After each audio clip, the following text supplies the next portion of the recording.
nggak terupdate. Dari beberapa buku yang baru-baru itu kita nggak pakai lagi yang elips ini, cukup dituliskan di bawahnya seperti ini. Itu NIDN misalkan, nama, alamat, dan lain-lain lah ya. Nah, coba kita buka slide berikutnya. Tuh di slide sini kan atributnya masih dikasih apa elips-elips ini, sedangkan itu nggak perlu lagi. Cukup saja tulis kayak gini sudah tahu. Tuh. Kemudian ada nih, ini sudah dibahas ya. Entity adalah suatu objek yang bisa dibedakan dengan objek lainnya. Entity dapat berupa sesuatu yang nyata seperti orang, mahasiswa, dosen, dan lain-lain. Bagian organisasi, tempat. Terus apalagi nih relasi. Kalau relasi itu yang ini ya, antara dosen sama matkul ini ada ajar. Nah, itu relasi. Itu diisi oleh kata kerja. Kemudian ini ada entity relationship.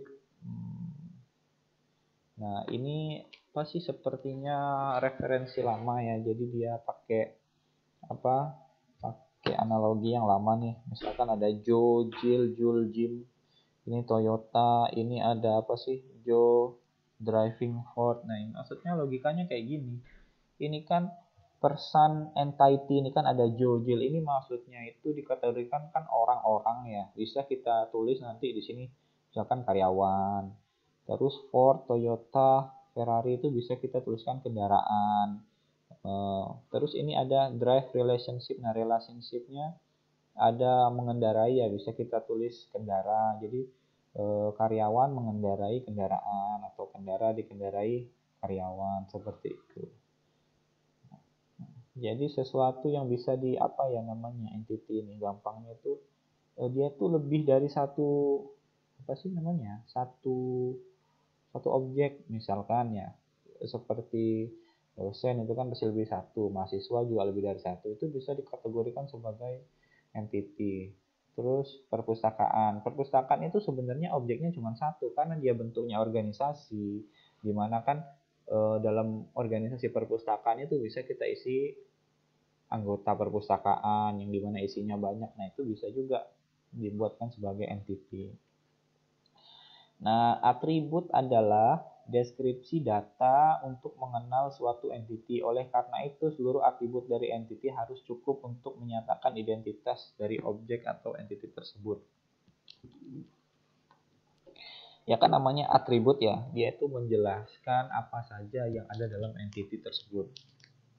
Misal kalau di perpustakaan kan kalian pasti punya ya anggota perpustakaan ya, pasti nanti punya kode kartu anggota, nama kalian, alamat, terus kalau transaksinya mungkin tanggal peminjaman dan tanggal pengembalian, kurang lebih seperti itu. Ini ada lagi nih atribut kunci. Salah satu hal yang paling penting dalam membuat model data entity relationship adalah bagaimana menentukan entity dan relasi. Untuk menentukan perbedaan entity dan relasi tersebut digunakan suatu atribut yang dinamakan super key. Super key itu didefinisikan sebagai satu set atau lebih atribut yang memungkinkan kita mengenal untuk suatu entitas secara unik. Nah, nanti kita kasih contoh. Mapping, terus ada lagi, gini. Nah, ini kita ada yang namanya multiplicity atau pemetaan. Jadi kita itu hubungannya ke database itu nanti, atau database ini bisa dipakai oleh banyak atau tidak. Atau dia kalau bentuknya satu sama satu itu kan nggak bisa dipakai banyak. Contohnya,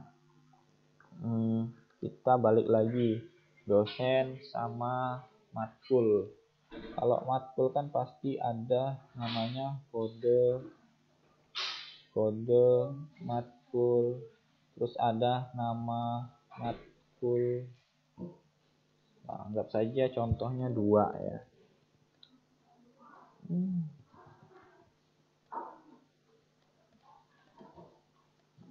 Nah, hubungannya multiplicity ini, pemetaannya ini, sekarang saya mau ini ya, mau kita mikir sama-sama.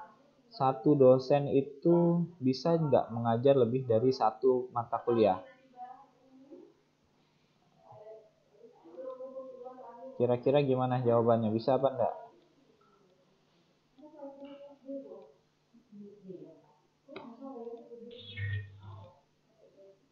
Halo, ada kemana ini mahasiswa saya ini? Bisa, Pak. Bisa apa enggak? Enggak usah takut jawabnya, enggak apa-apa kok. Bisa, Pak. Bisa, Pak. Bisa ya. Terus kita balik.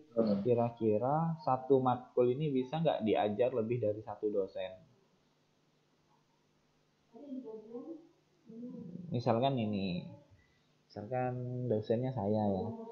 Kalau tadi kesimpulankannya satu dosen bisa mengajar lebih dari satu matkul. Berarti kan saya itu misalkan mengajar sistem manajemen basis data sama konsep basis data misalkannya, itu kan berarti dua matkul. Berarti benar kan tadi kan dosen itu bisa mengajar lebih dari satu matkul. Sekarang kita balik. Apakah satu matkul itu bisa diajar lebih dari satu dosen? Misalkan apa sih bahasa Inggris diajar oleh dosen A sama dosen B, kira-kira bisa nggak? Tidak. Tidak. Terus yang lain? Bisa. Bisa. Kenapa? Nah, jawabannya bisa. Soalnya kalau kalian lihat di jadwal kalian itu ada beberapa mata kuliah yang sama tapi dosennya beda. Dan mungkin kan kelas malam itu kan ya. Nah, itu kan sebenarnya mata kuliahnya sama, cuma dosennya beda. Artinya kan satu mata kuliah itu bisa diajar lebih dari satu dosen. Makanya hubungannya itu dari sini itu many to many. Kalau many to many itu many to many. Nah, nah sudah. Kalau udah many to many ini berarti di relasi ini harus kita masukkan juga ini.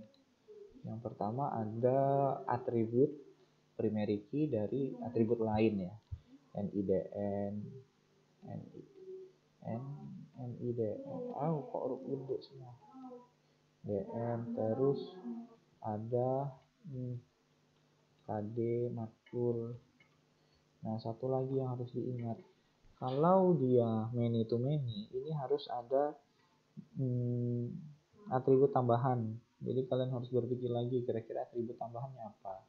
Nah, biasa kan kalau dosen ngajar mata kuliah itu kan ada apa ya tambahannya? Ada mungkin waktu ya. Saya anggap saja waktu.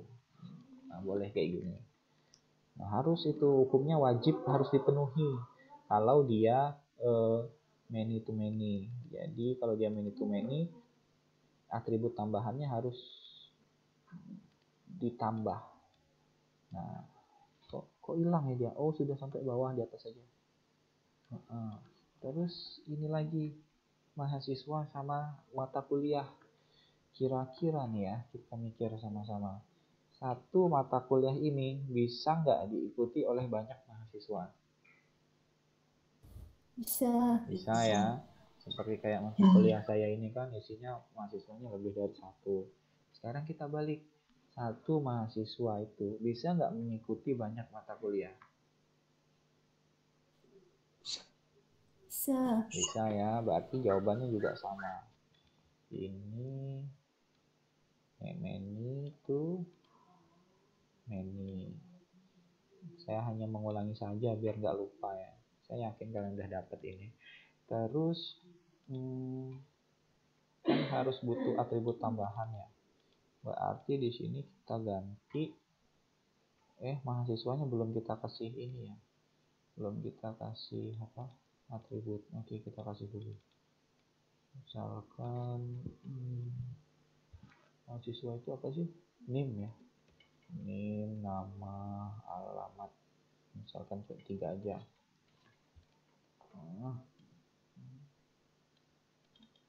Berarti di sini NIM.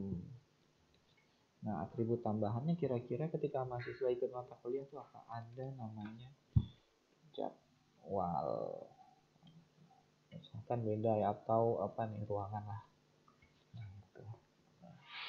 Kayak sini saya rasa kalian udah mahir-mahir, udah pandai semua. Kalau ada yang ini loh, yang nggak jelas langsung aja tanya mumpung masih di bahasan ini. Terus, nah ini kan satu ke banyak atau banyak ke satu, one to many atau many to one. Ini atribut tambahan yang ada pada relasi ini hanya berlaku ketika kondisinya many to many ya. Kalau one to many itu dia tidak perlu, dia cuma arahnya aja ke many. Terus, nah seperti ini, banyak ke banyak. Oke, coba kita lihat dulu dari apa sih namanya satu ke banyak. Ini kan misalkan ruang satu diikuti Abdul sama Markum. Tuh. Kalau many to many ya dia bebas ya, semuanya bebas. Nah, ini kan hubungannya bisa kita lihat ini, pasien sama dokter itu satu pasien bisa itu berobat lebih dari satu dokter. Dan satu dokter juga bisa lebih dari satu pasien. Kalau di sini juga matkul juga sama, matkul sama mahasiswa. Kan makanya di sini kan tulisannya hubungannya matkul sama mahasiswa, bukan mahasiswa sama dosen langsung. Nah, sudah kita nggak banyak hari ini, karena memang harusnya ini namanya konsep basis data 2 ya. Saya berharap kalian ada yang tidak jelasnya, biar kita lama waktunya. Kalau ini cuma berapa menit kita kuliah, cuma 20 menit aja, nggak sampai. Nah, gimana? Ada pertanyaan nggak? Atau yang kurang jelas atau apa, terserah aja, santai aja.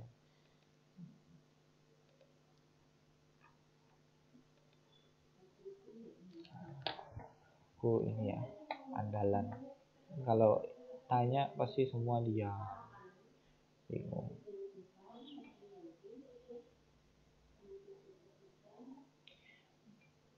Oke, sekedar ini, kalau tidak ada ya sudah, sekedar mengingatkan saja. Besok kita apa sih namanya ya, udah nggak kuliah ya. Sampai tanggal berapa kalian liburnya itu? Masuk Sampai tanggal 24 ya, masuk lagi ya? 3. Oh, Ya. Ya. lumayan juga kita setengah bulan liburnya. Oke, kalau nggak ada pertanyaan, saya rasa materi-materi kayak gini cukup lah ya. Nah, saya tuh sangat berharap kalian itu baca referensi dari banyak tempat. Jadi biar kita waktu diskusinya kuliah ini lebih banyak juga. Jadi nggak terbatas hanya sebatas slide saja. Tuh. Oke, sekian mungkin dari saya. Selamat pagi. Assalamualaikum warahmatullahi wabarakatuh.